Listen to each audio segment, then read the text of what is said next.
Yo, what is good, YouTube? Today I have another video for you guys on Apex Legends optimization. This is going to be kind of a comprehensive guide, sort of like a checklist that you can go through and make sure that you've done all of these different steps, as some of them will be more helpful than others, but all of them will have a little bit of benefit to your performance. So it's kind of something that whether you've done a little bit of optimization or you've done none at all is a good starting place that you can just kind of look through, and it will help you get a little bit more frames and improve your gameplay experience. Now, none of this is really new information, but I wanted to have it all in one place, as well as make sure that people are aware that this is all, updated and still relevant, as some of my videos are a bit older. All right, so without further ado, I'm going to get into the video. But before we start, I would really appreciate it if you guys would subscribe to my channel, as well as leave a like if this does end up helping you. Now, starting off, let's talk about launchers. Now, you can run Apex through either Steam or Origin. In my personal experience, Origin is going to be slightly better performance. So if all you care about is performance, go with Origin. However, Steam does have the benefit that you have integrated Steam friends list, as well as you can actually, change your name. So with Steam, you are essentially fully anonymous. In game, there is an anonymous mode. However, people can just wait on your box, and after you leave the game, they'll actually be able to see who you are. Or if you kill someone, then in their death recap, they'll be able to see who you are. But if you want to be truly anonymous, you can actually change your name, or you can just do very goofy names, and this won't, be a permanent thing. You just change it how much you want. Between that and the friends list, that's really the only benefit that Steam offers. Origin is a little bit better performance. So again, if you only care about frames, play Origin. Now, either way, you do want to change some settings in your launcher. So start off with Origin and go to your application settings. Now, you want to make sure that you turn off Origin helper service. This is just going to eat a little bit of performance, not a huge amount, but it will be a little bit. So you may as well turn it off. It doesn't really do anything beneficial for you. This stuff as well is basically not going to make a huge difference, but it doesn't help you. It's only for their benefit, and it might actually hurt your frames a little bit. So go ahead and turn that stuff all off. I recommend turning off your cloud save, as it can sometimes bug out and overwrite your settings. So I would recommend turning that off. Definitely want to turn off all of your noties. If you want to have chat messages sounds on, probably want to have sound on. Maybe you want the noti, but you probably don't want that. It can just interrupt your game, be a little bit annoying. Origin in-game, turn that off. 100% turn that off. All it's going to do is hurt your frames. And that's pretty much it for Origin. Now, we are going to do some things in launch options, so just to show you how to do that, you just click on the game in My Game Library, and you go to Settings, Game Properties, and I don't have the game downloaded, but if I did, there would be a launch options category in here.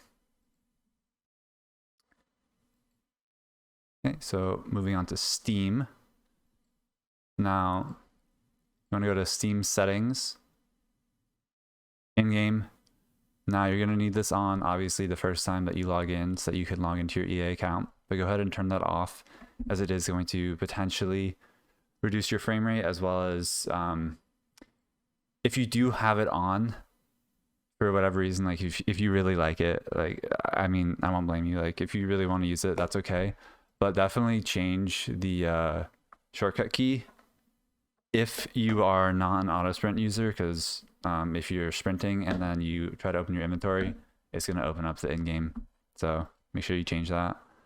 Now, interface. We can actually uncheck all of these boxes. The only one you maybe want checked is enable direct write for improved font smoothing and kerning. That just makes your fonts look a little bit nicer, but it doesn't really matter. You can turn off all of these. You can leave run Steam, but turning off all of these will just improve the performance a little bit. Library, you want to go to low bandwidth mode, low performance mode. This is going to reduce the amount of just content and graphical stuff going on in your library. So if you have Steam open while you're playing the game, this is going to be hurting your performance a little bit. Now, obviously on a top end system, all of these things that I've just talked about, not going to make a huge difference realistically, but for peace of mind, I recommend doing it. As well as if you have an older system, it will make a real difference. Like if you're running on an older CPU especially, or if you have limited RAM usage, reducing things like this will definitely help a little bit. Downloads won't really matter. Cloud, I recommend turning that off, but that's preference really. Now controller, if you happen to play controller, I recommend that you actually disable Steam input for Apex specifically. Now the way you would do that is you would go to this little gear, properties, controller, disable Steam input. And this is because Apex actually has a native controller input, and it has a little bit lower latency in my experience and from what others have reported than the Steam input. As well, if you play on a PlayStation controller and you have Steam input on, you will not always get the correct button prompts. I'm not actually sure if it's always the case. It might have actually been fixed by now, but at least in the past when I've used a PlayStation controller with Steam input enabled, it was giving me Xbox controller prompts. And that's not an issue with Origin, that's only with Steam. Now, if you do use it for rebinding stuff, then that's okay. Please don't use it for tap strafing, that's cheating. But like if you just want to like change around your layout more so than the game allows, or adjust some like stick settings, then you can do that.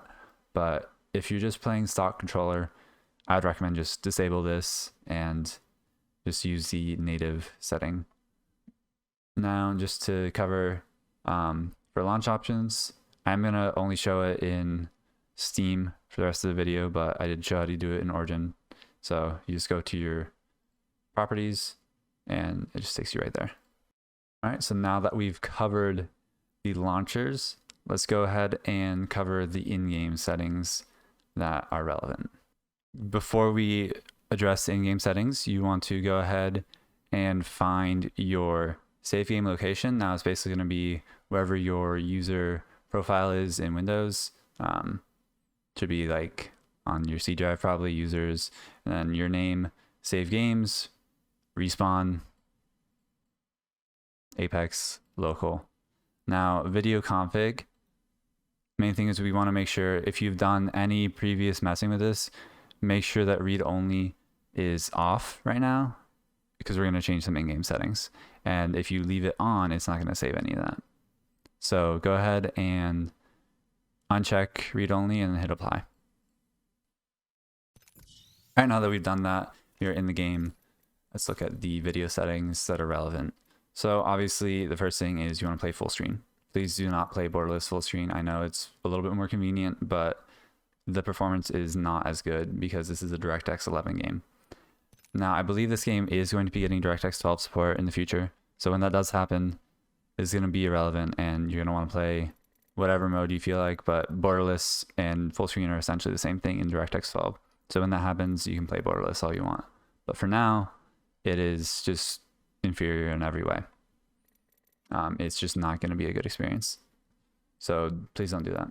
Now, aspect ratio, obviously, if you want to play on a different aspect ratio for stretch res, I do have guides on that. I'm not going to cover that specifically here because this is more of a comprehensive guide. Stretch res isn't necessarily always going to be a performance increase, right? Like it will in some cases, because if you're choosing like a lower overall resolution, but I want to be a little bit more focused here. So if you do want to play stretch res, you can visit one of my guides here and you'll be able to see exactly how to do it. Brightness, I recommend increasing that a little bit. Obviously this isn't going to be a performance thing, but it will just make it a little bit easier to see things. I would say like in the 60 to 70 range is good. Beyond 70 is way too high and everything just gets like blown out. Now field of view, this is not really going to affect your performance much unless you have like a really, really bad PC. I recommend playing on the maximum. Now I am going to cover what you can do in an Autoexec later in the video, it's not a whole lot. There's not much you can do in Autoexec. It's actually like almost nothing relevant to performance. But if you do want to increase past 110, we can go up to 119. So I will show how to do that. Now, FOV ability scaling is not going to change your performance, but you want to turn this off just for gameplay purposes. Same thing with sprint view shake. VSync, you're going to want to disable this. Even if you use a G-Sync monitor or FreeSync, you actually want to disable it in game, and you would then enable it through Nvidia control panel. All right, so Nvidia Reflex enabled versus enabled plus boost. You're definitely going to want this at least on enabled, as it does reduce the system latency, so your inputs are going to feel much better. Pretty much in every case, you definitely want it at least enabled. The main difference, according to what Nvidia says, is that boost is going to turn on like higher power management. Like that's basically it. It's going to allow you to use more power for your graphics card. So Nvidia only recommends using it with RTX 30 series cards. With older cards is not generally recommended. However, after doing a bit of digging, I don't think that it actually matters. I previously thought that having boost on was actually bad if you had older than an RTX 30 series card. And I didn't use it when I had a 10 series, 1080. So I did believe that it actually reduced your performance at the time. However, after doing some testing and a bit more research, it seems like all that it does is it actually does the same thing as turning on maximum performance in NVIDIA control panel, which I have always had set, even with a 10 series card. So I don't think any testing I've done is really relevant if I have this on. I do think that you should just go ahead and prefer maximum performance on, and then you can leave enabled or enable plus boost, and it won't really matter. If having enable plus boost does hurt your performance, then just go ahead and turn it off. But otherwise, I would just leave it. It doesn't really matter. All right, now adaptive resolution FPS target. Now this is going to be a dynamic resolution system. I don't recommend using this as it only goes up to 100 and it's not a great implementation. There is a way to edit your config, set a higher FPS target, and I can show you how to do that. However, I don't think it's a great idea even if you can set it, as it often will not actually meet the target that you set. And if it is below the target you set, it's going to scale the resolution way too low and you just get a really ugly picture. It's not super well implemented in this game, so I would just avoid it. I also just think that dynamic resolution scaling in general is not great for multiplayer games, as it's just better to have a consistent image. I think that if you want to play on a low resolution for more frame rate and you have, a weaker graphics card, I think you should just play on the lower frame rate and just have it consistently bad instead of sometimes good and sometimes bad. It can be very inconsistent and annoying during combat, like trying to see people. So I recommend just avoiding this. But if you really, really do want to try it, you can go to your video config, and it's going to be this is your settings for it. So you would enable it with 1, and this is going to be the time. Now the game uses milliseconds, but it actually, like, the way this is expressed is kind of weird. So you would do, so if you wanted to do 240 FPS as your target minimum, you would do like 1000 over 240, then you would multiply that again by 1000. So it would be 4167. That would be your minimum. And then for your maximum, which would be your lowest frame rate, like say you want to do like 180, you do 1000 over 180 and times 1000. So you do like 5, 6, 4167. So that would be 180 to 240. However, it's actually not gonna like work very well, like I said. It's basically like if you are struggling to hit those frame rates, like you're basically just gonna be at like 50% resolution the whole time, and it's still not gonna be hitting the frame rates. A lot of times, if you're on weaker hardware, you're gonna be CPU bound as well. So reducing your resolution by that much is not actually going to help you. You're basically just going to want to play on a static resolution and reduce it as low as you possibly can without getting diminishing returns in terms of frame rate and without being like unusably blurry. All right, so moving on past that, Anti-aliasing. A lot of people don't like it. I personally recommend using it. My recommendation is actually to use anti-aliasing in addition to sharpening with Nvidia sharpening filter. That's going to be the best appearance if you're playing on a lower resolution, especially. If you're playing on anything less than your native monitor resolution, you're going to have a lot of rough edges, and you really want the anti-aliasing to smooth that out, and then you have sharpening that will kind of get rid of the Vaseline effect. But if you don't like anti-aliasing and you don't want to listen to me, even though I know what I'm talking about, that's fine. You can turn it off. But I will say this is not going to make a huge difference to performance. Even if you have a weak GPU, it's not going to hurt your frame rate like any significant amount. To have anti-aliasing on is a really good implementation in this game. Like maybe on like a GTX 1060, it'll hurt your frame rate a little bit, but I very much doubt it, and I would recommend leaving it on. In terms of texture streaming budget, now this is going to be literally just up to visual preference and then also amount of video RAM that your card has. Now this is not going to affect your performance like pretty much at all. From what I've tested, there's maybe like a 1% frame rate difference between having it completely off and then having it on at all. So literally the only difference in performance is whether you have it on or off. The level that you have it on is not going to affect your performance pretty much at all, as long as you are, you know, staying within a reasonable amount for your graphics card. So if you have like a 6 GB card, obviously don't use 8 GB. However, from what I've tested, I've never seen the game use more than 4 GB of video memory while having it on 8 gigs. Even with an 8 GB card, usually I'm sitting around 30% video memory usage, maybe 40%. So honestly, you probably can run this on maximum, even if you have less than 8 GB of video RAM, but I wouldn't recommend doing that. But if you really want to, you probably could. I personally play with it a bit lower, just as a visual preference, because I don't want my textures to be super sharp and kind of distract me or like draw attention away from like my enemies. I don't want it to be, you know, completely disgusting and ugly, but I usually play on low or very low, just to have it so that, you know, the textures are there, but they're not like distractingly sharp. But that's kind of a me problem. Now, texture filtering, if you just want the maximum performance, put on bilinear or trilinear. It really won't make a difference. If you have a pretty good graphics card and you want the best visual clarity in terms of textures, like environments, then I'd run 8 or 16x anisotropic filtering. This is going to hurt your frame rate a little bit, depending on the graphics card you have. So if you're on like an RTX 3080 or something better than that, you can just run on 16x and it will basically make no difference. But if you're on a little bit of a weaker card, even with my 3060 Ti, there is a little bit of a difference with 16x. So not a huge amount, but definitely this is one of the first things that you can turn off.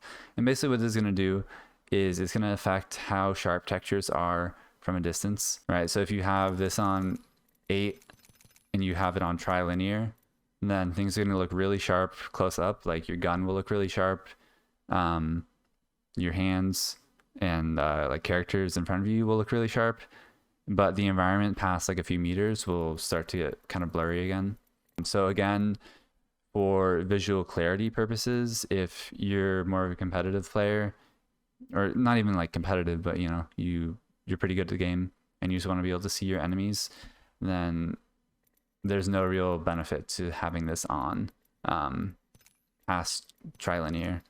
Like maybe anisotropic 2x is like a good balance. If you have a decent system, like relatively modern, like, you know, 3060, 2060, something better than that, or around there, and you don't really need like the absolute best performance, you know, this is not going to make a huge difference 7 on 2x, but it's going to look a little bit nicer, like noticeably nicer than having it off. But again, if you're just all about max performance, put this on trilinear or bilinear, doesn't really matter. Always turn this off, like no matter what. If you have this on, then there's something wrong with you. This is going to be like probably the most intensive visual effect in the game. Like it reduces your frame rate by a lot. is the absolute first thing that you should turn off. Sun shadow coverage and sun shadow detail as well, you should turn off. It's not going to make a huge difference in terms of performance, but it's just going to add more shadows, which you don't want. Like, that's literally just going to make it harder to see people. And it will hurt frames a little bit. All right, now spot shadow detail. Now this is going to be easiest to see in the lobby and the loading screens, but basically adds self-shadowing to the character models. There is already some self-shadowing if you have shadows enabled, but it's relatively low detail. This is going to be self-shadowing that's also like affected by the environment. It's going to be higher detail. You're going to want this off for most performance, of course. Now if I put this on insane, you can see my performance actually drop from 300 all the way down to like 120. If you have a really good GPU, and or if you're like capping your frames at like 144, for example, then you could actually get away with running this, but it's pretty pointless. It does look nice in the lobby and the loading screens because it makes your character look really nice, but yeah, it's basically just going to be eating away your frames. You're never going to see it on your own character because this is a first-person game. And you're never really going to be looking at other character models in close detail when you're actually playing the game. So it's kind of pointless. I feel like it would be nice if there was a way to have this only enabled in the lobby. You could like run it on like low and it won't hurt your frames that much. Like here, it's only taking like 50 frames or something, which is still quite a lot, but it's not nearly as bad. But yeah, definitely want to have this off for frame rate. There's actually two settings for this, spot shadow detail and dynamic spot shadows. I'm not sure if there are any dynamic spot shadows if you have this enabled and you have this part disabled, but I can tell you that putting this dynamic spot shadows in disabled will, I believe, automatically disable the other spot shadows. Yeah, so I have it on insane and disabled and I'm getting 300 FPS, but if I enable it, I'm instantly getting 140, so I'm pretty sure that disables it. But yeah, I would just turn off both for most frame rate. Volumetric lighting, turn this off. It basically just blinds you and it reduces your performance. Model detail. Now this is not actually model detail. You would think, hey, I want characters to be as highly detailed as possible, so I want to turn this on high. Yeah, don't do that. That actually, like, it's very misleading. Characters are always going to be rendered at the maximum detail, I'm pretty sure. I don't believe that characters are affected by this at all, even though it says that legends are. What this mainly does is it affects the draw distance of a lot of like inconsequential models around the environment. I recommend setting this in low as it will give you some performance boost. Now, if you are looking at the config, loud switch scale, this is that setting. So if you look at like older guides from like 2019, or if you're around then, you may remember that there was a way to like turn your game into complete like potato mode, and that was by setting this down to 0. If you do this now, the minimum it can be is 0.6. It is hard coded now, so you can't actually lower this below it. Like you can't put like 0.3 or anything. It will always go to 0.6, which is the same as low in game. There is actually still a way to make the game into like that potato mode kind of thing, like N64 kind of mode. It doesn't help your frames at all though, so I'm not going to cover it here. I have considered making a video on it. I'm not sure if it could be considered cheating because it might affect some objects, but if there is demand, I could make a video on that. You could also search Nvidia Inspector potato mode and you'll find guides for other games on how to do that. There may be some cases where actually cover will not show up. Like someone might be, you might like see someone and then you scope in and suddenly a rock pops in and that you can't see them anymore. That can be a bit of an issue because you might be shooting at someone and like you might be like, why can't I hit this person? And then like you realize just like there's a random like rock or something. Like this is not a super common occurrence, but it does happen. I think it's actually more of a benefit, if anything, to be able to see someone behind an object. But if that kind of thing does bother you, or just like the pop in general does bother you, you can set this to high, and that will make things pop in from a further distance. Some objects, like for instance this pole, even on the highest detail, they're still popping. Alright, so even setting on high, popping is the same. So if popping is something that bothers you, unfortunately turning on high won't actually improve that in all cases. So I recommend just having this on low, just so that you get the best performance. But if you really want on high, you could. Effects detail, just put it on low. Like, it doesn't really make a huge difference in terms of frame rate, but it literally only affects like a few things, and it's like there's really no benefit to have this higher. It won't help with visual clarity or anything. It's just going to hurt your frame rates like a tiny amount. Probably negligible for most graphics cards, but with some it might actually make a difference, so just put it on low. Impact marks, I don't think it'll make any difference if you have it disabled or low, but there's not really any gameplay benefit to having them on, so I just turn them off. It's probably not going to actually hurt your performance again, but if you're on older hardware, just turn it off. If you're on newer hardware, it's probably negligible. Ragdolls, this does actually make a noticeable difference on CPU load. I would turn it on low.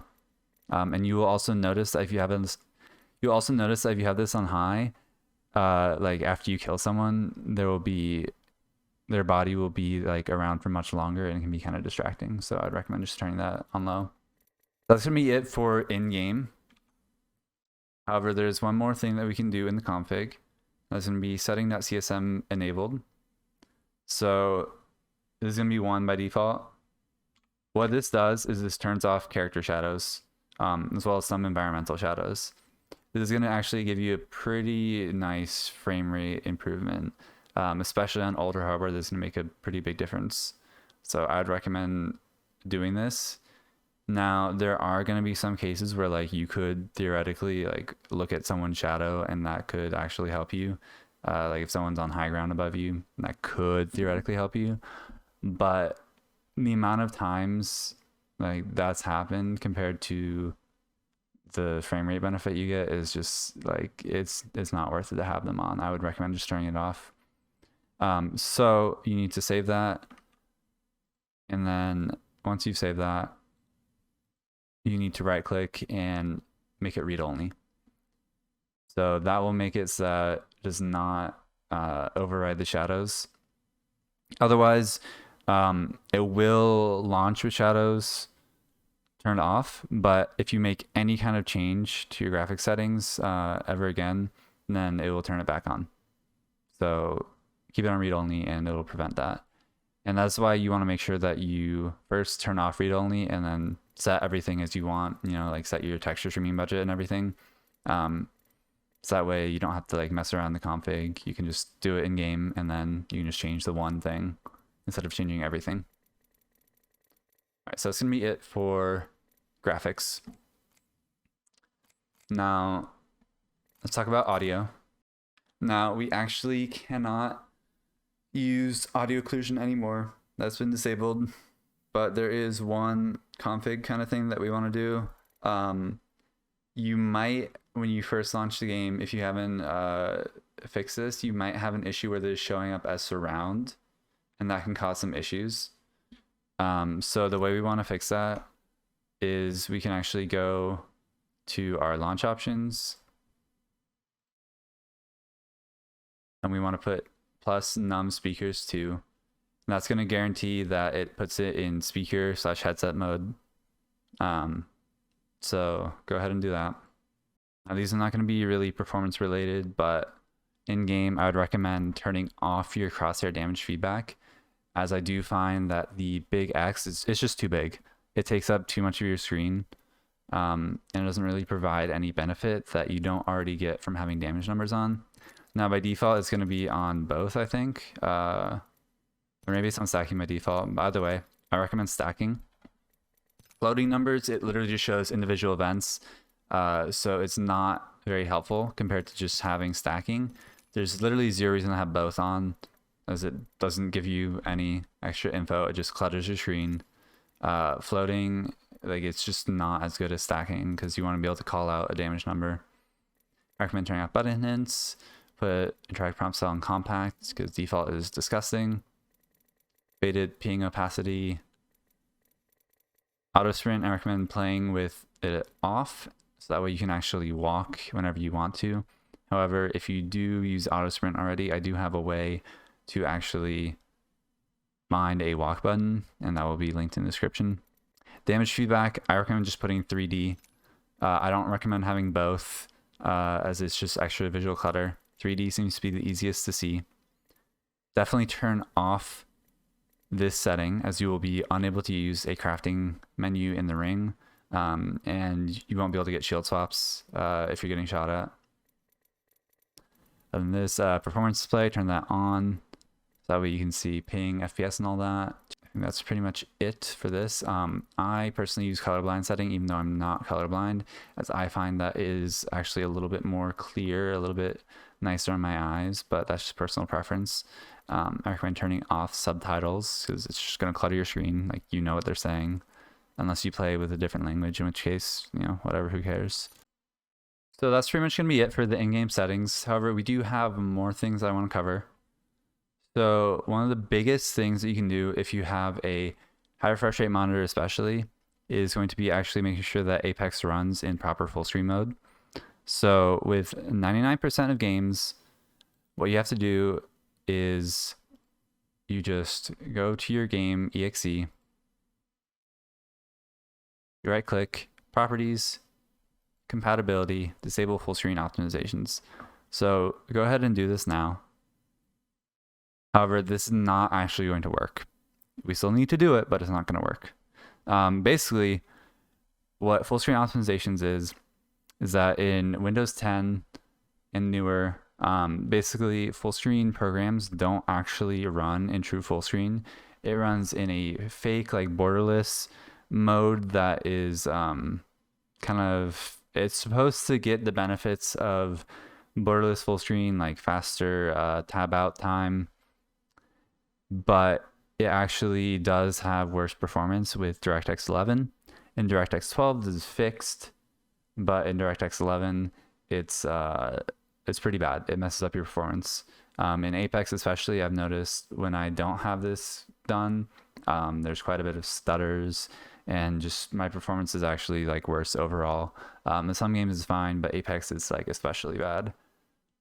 As well, if you have multiple monitors with different refresh rates and you have any kind of video content on your second monitor, it can actually affect the refresh rate of your main monitor that the game is playing on. This only happens if you have the game in borderless full screen or if you don't have full screen optimizations disabled. It's due to Desktop Windows Manager VSync just forced on in Windows 10. Now in Windows 11, there's actually a way to disable that VSync issue. I haven't personally tested it, but if you are on Windows 11, basically what you're going to do is go to your system, display graphics, and you're going to turn on optimizations for windowed games. And that way you can just completely ignore this step. This will actually, it will fix the issue that I just described. So if you're on Windows 11, go ahead and do that now instead of doing the steps I'm going to describe. So for the rest of you, we need to go ahead and make sure that this game runs in proper exclusive full screen mode. Again, better performance, as well as we won't have the issue with second monitors hijacking our refresh rate and messing with it. So if you have, for instance, like a YouTube video open, it can mess it up. And even one of the worst offenders is actually OBS. Even if you have the preview disabled on OBS, having your OBS main window open will actually mess with the refresh rate in borderless full screen games and games with full screen optimizations turned on. So basically, if you're a single PC streamer and you haven't done this step, you've been playing Apex suboptimally. If you use OBS to stream and you don't have this step done, like you've basically been causing unnecessary stutter due to this. To be more clear, you've literally been playing Apex at 60 Hertz, even if you paid for like a 240 Hertz monitor and you're running at 240 FPS if you have this issue. So this is actually a huge thing that like a lot of people don't realize, that OBS does this as well. So the way we need to fix this, because just checking the box for whatever reason Apex doesn't work. Apex is just kind of quirky like that. It just doesn't listen to you. We actually have to edit our registry, which I know sounds scary, but it's actually like there's no way that you can damage your PC or anything. So go ahead and press your start Windows key, or just go to your start menu and type regedit. If you have like user account control or whatever enabled, it might like pop up a message. And we're gonna go to H key current user system game config store. Now, first of all, we're gonna actually click on game DVR enabled. We're gonna hit 0 if that's not already on 0. This is just like some extra Windows bullcrap that we want to turn off, but that's not the main thing. So click on game config store, children, and then hit Control F for find, and we're going to type R5 Apex. Now, if you're lucky, it will just go right here. It'll just find it, match exe full path. You'll see a folder like this. If it keeps on searching and it doesn't find something from this set of keys that we looked in, then basically it's an issue with your Windows version and you're not going to be able to do this fix. I have had issues where on some custom versions of Windows, this key just like doesn't show up. I believe on anything like Windows NT, like server based, you can't do this fix. So if that is the case and you really, really want to fix this, you're going to have to reinstall Windows.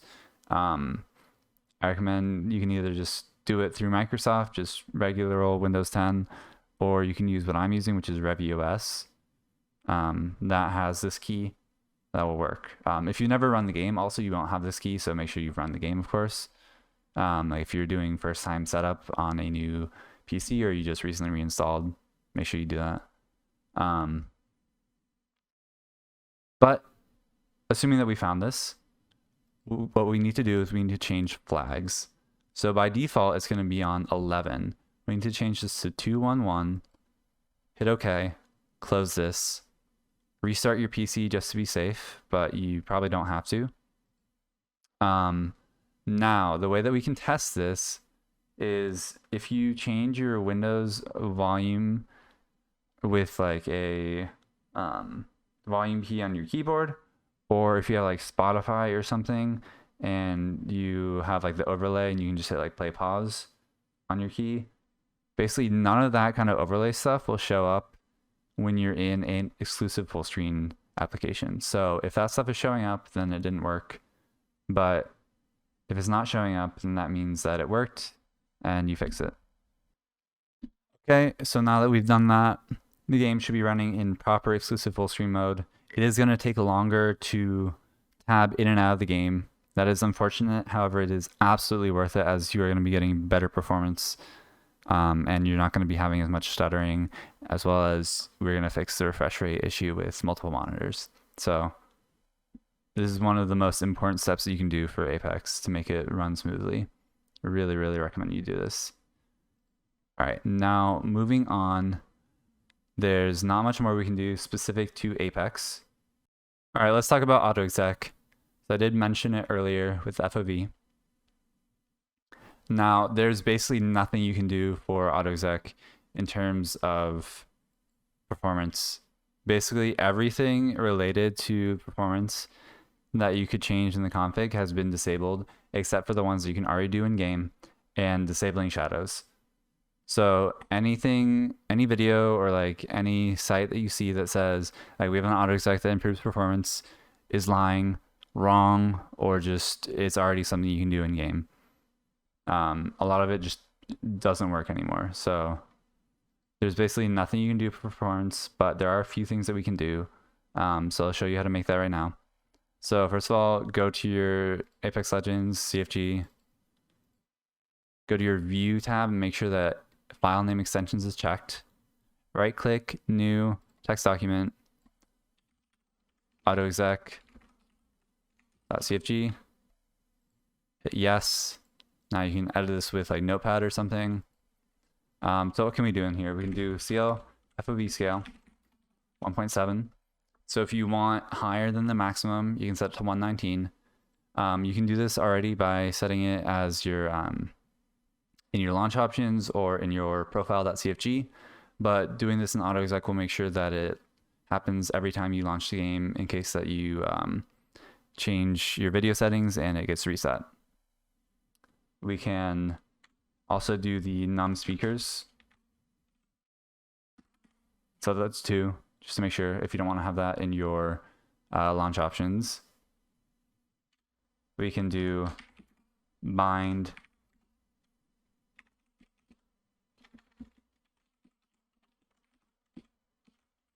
S12 exec autoexec. If you want to have a key to like reinitialize this if it like gets reset in game. So if you want to change like your resolution or something and your FOV gets reset to 110, now you have a button that you can press to reset it. Other than that, there's really not a whole lot we can do. You can change some of your binds if you want. Like if you want to bind more than like 2 buttons to an action, you can do that in here. If you want to bind macros, you can do that in here. I'm not really going to show you how to do any of that stuff.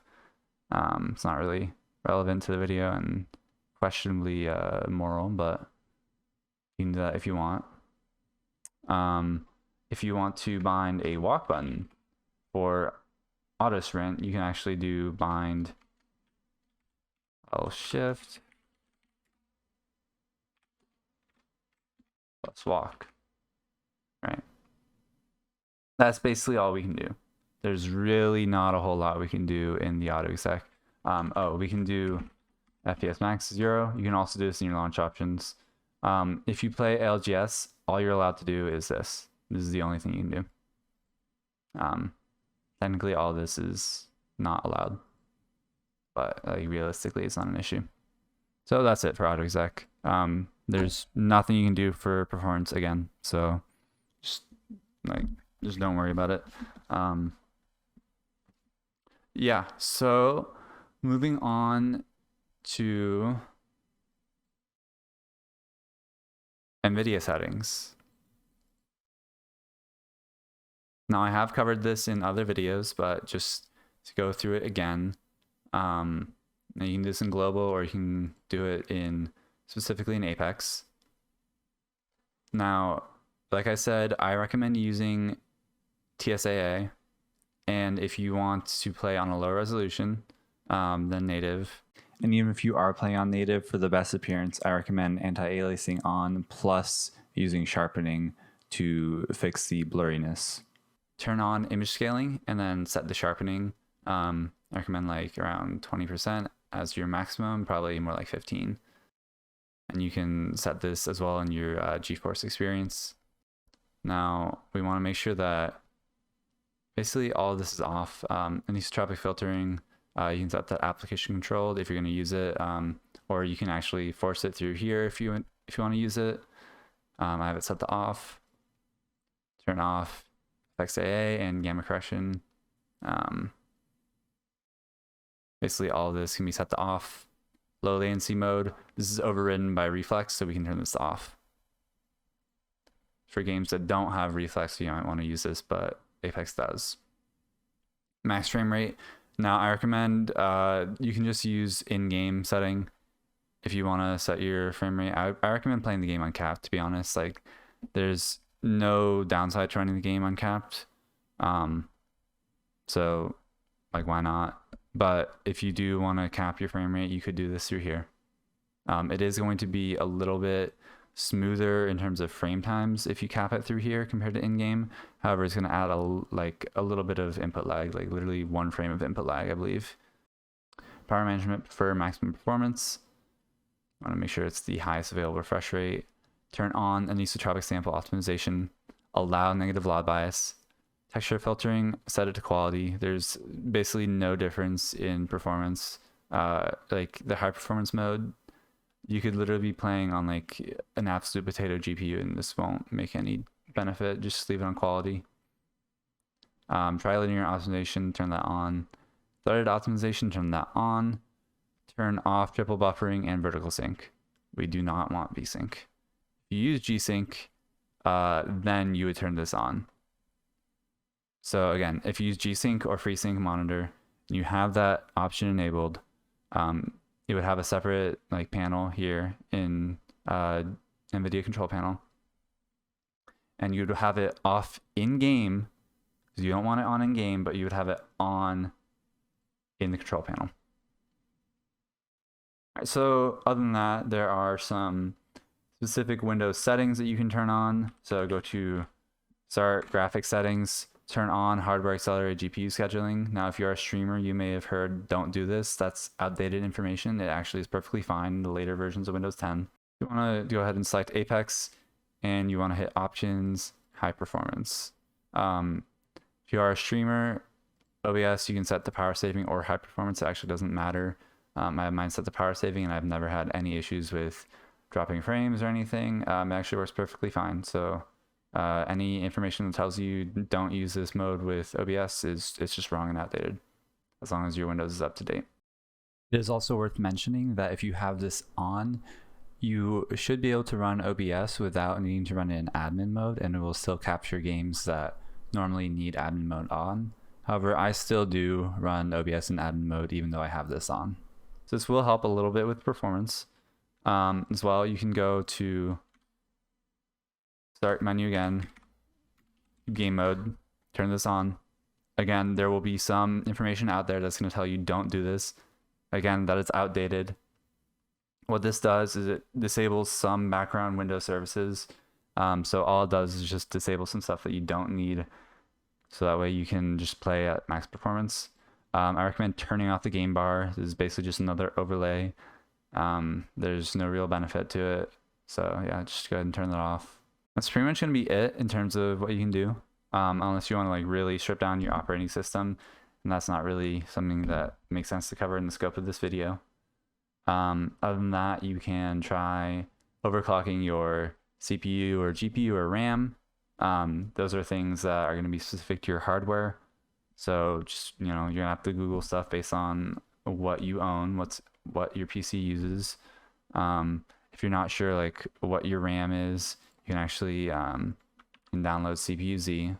So like say you don't know what RAM you have, like maybe you bought like a pre-built or something, you're not sure that it's running at the right speed, and just run this. And this will tell you your memory. It'll tell you the current speed. As well as you click on SBD, you can actually see like the manufacturer, the part number. You can look it up and make sure that it's running at the correct speed. Now, you should be able to just set in your BIOS XMP or DocP to automatically overclock it. That's what I recommend doing. If you don't know how to get to your BIOS, like if you have like a very fast boot, you can actually you can hold Shift, click on your power, hold Shift, restart. I'm not going to do this right now because that will end the video, but this will then show a screen where you can click on troubleshooting. So we'll show you this option screen. You're going to go ahead and click on UEFI firmware settings. That will take you to your BIOS.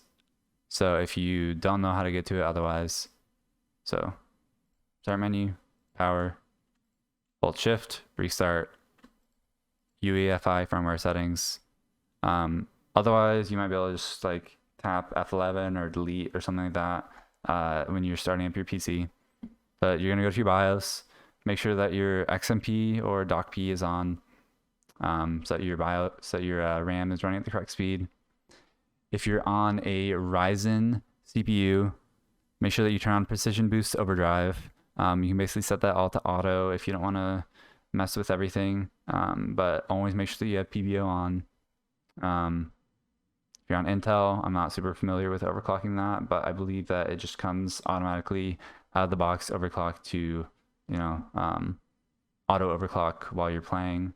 But you can definitely like look up your specific CPU and try overclocking it there. In terms of other resources that can help you guys, I recommend getting CapframeX. Now, a lot of times when people will talk about their performance, they'll say, oh, I get 240 FPS all the time in Apex. I listen to the people say that, and I look at the hardware that they have, and I just don't believe them. And it might be that, you know, they're looking at their performance display while they're just running around the map and they see 240, but when they're actually in a fight, it's probably going to drop quite a bit.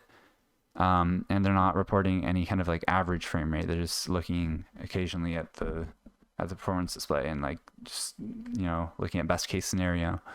Now this software, what this does is it hooks into your game and it gives you an average. You can record while you're playing, and you can see like your average frame rate. You can see stuttering. You can look at like your sensors, so you can see like, you know, was everything running at the right speed? Were my temperatures very high? You know, if your temperatures are very high, then you want to make sure that like, first of all, that your room is well ventilated, that your PC isn't like up against a wall. You want to make sure that you clean it somewhat regularly. You're not super dusty in there. As well as you want to change your fans. So again, in your BIOS, you can change your CPU and your system fan speeds. I recommend like you want to be keeping your stuff around like 60 to 70. That is like your ideal operating range for most stuff. So like if you use CapFrame and you're seeing like 80s and stuff for CPU temp, then you definitely want to crank up your fan speed. Like have it set, you know, when you get to 70, it hits 100% or something like that. In terms of your GPU, most of them are going to be like, there's good auto like fan speeds built into, you know, Nvidia drivers, so you don't really have to worry about that. But if you're overclocking with like MSI Afterburner, then you want to make sure that you have user enabled fan speed, and you want to have it, you know, hitting 100 by around like 70. Right, it's going to be really loud, but that'll keep your temperatures down, and that's going to be what keeps your performance up. Basically, performance and temperature are inversely related, so the lower your temperature is, the better your hardware can operate at boost clocks. Depending on the GPU you have, it might be beneficial to overclock. I'm not really going to go over how to do that. It's basically going to depend on what GPU you have, and then if you got lucky with a good piece of silicon. You're gonna have to do your own testing to make sure that it's stable. So just go ahead and like Google a guide, you know, if you're interested in it. But you know, this is something that you can do if you're like really hurting for frames. But just know that it will give diminishing returns, and it's definitely like, it's a rabbit hole. Like you will definitely lose a lot of time if you are trying to overclock. So in a lot of cases, it might be better just kind of suck it up and play on a lower frame rate, or just try to save up for better hardware rather than overclocking. As someone who's been, you know, in that scenario for quite a while. So those are just some additional resources that can maybe help you get, you know, a little bit of extra frame rate, especially CapframeX being able to record and then eventually like compare. You know, like you can take like, it makes these nice pretty graphs for you. So I don't know what I was doing in these different tests, but you know, you could test like different resolutions and whatnot. So very, very useful tool. Highly recommend it. Now, the other thing that you can do beyond all this is you can optimize your operating system. And if you have not reinstalled Windows in a while, always helps to reset Windows periodically. But if you are kind of a power user and you want to try something that will make a noticeable difference in your frame rate, I recommend installing ReviOS instead of normal Windows through Microsoft. Now, this is what I'm using right now. It's a custom build of Windows 10 that just has a lot of the features stripped out that kind of mess with performance. I found that it does help with my frame rate a decent amount. Yeah, so just go to Revi.CC. They have all the instructions that you need to install it. If you're not really a super advanced user, then I wouldn't worry about this, but it's relatively simple to install. That's pretty much going to be it for the video. I know the end part was a bit long-winded with kind of random things, but hopefully this helped you guys out as kind of a checklist of things that you should do to optimize your game, as well as kind of places that you can go for further help.